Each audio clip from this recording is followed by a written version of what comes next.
तो लघुचाप वर्षा जनित क्षयक्षति संपर्क में सबु जिलापाल को स्वतंत्र रिलीफ कमिशनर रिपोर्ट मागी 7 दिन मध्य रिपोर्ट देवाक कहुई। स्वतंत्र रिलीफ कमिशनर कहते प्रचलित नियम आधार में चाषी को क्षतिपूरण दिज्व। सेपटे कृषि मंत्री काली कलाहांडी और नुआपड़ा जिला को क्षेत्र परिदर्शन में जिबे।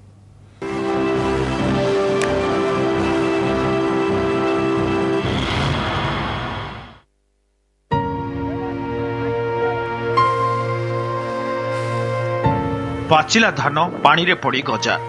ए होची केन्द्रापड़ा जिला आली एवं ए होची कलाहांडी जिला जूनागढ़ अंचल धान क्षेत्र दृश्य। एकर एकर जमी रे पानी रे लोटुची धान गछ। चाषी चेष्टा चलाइछि एथिरु किछि बाछि नेबाकू। ओदा धान खळाकु आनी सुखाइबा पई चेष्टा कले भी एथिरे गजा धरि जाइछि। कलाहांडी जिल्लार अधिकांश ब्लॉक और राज्यर बहु स्थान रे वर्षा सृष्टि करिछि बेतपात।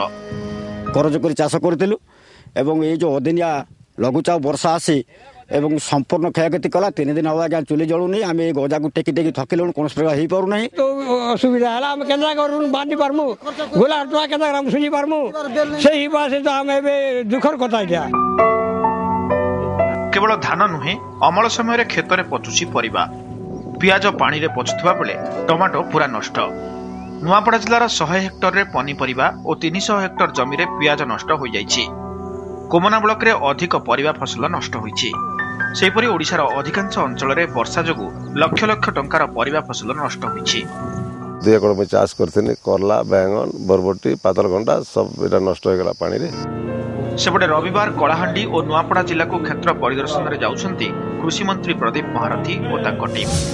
लघुचाप जनित क्षति संपर्क में 7 दिन भितर रिपोर्ट देबाकू जिलापाल मानकू स्वतंत्र रिलीफ कमिशनर चिठी लिखिछंती। से कहुई विदिन 7 डेज कौन कौन क्षयक्षति होती विशेषकर धान फसल पनीपरिया कौन क्षयक्षति होती से रिपोर्ट अनुधान करके आमको दवाई एसआरसी ऑफिस गृह मंत्रालय देते नर्म हेक्टर पिछा कौन कौन सब आसीस्टान्स दि जापर जोटा अन्य समय दि जाए जोटा कहते इनपुट सब्सिडी तेणु से बंदोबस्त कर केबे क्षतिपूरण मिलिबो ताकू अपेक्षा करिसेंती चाषी।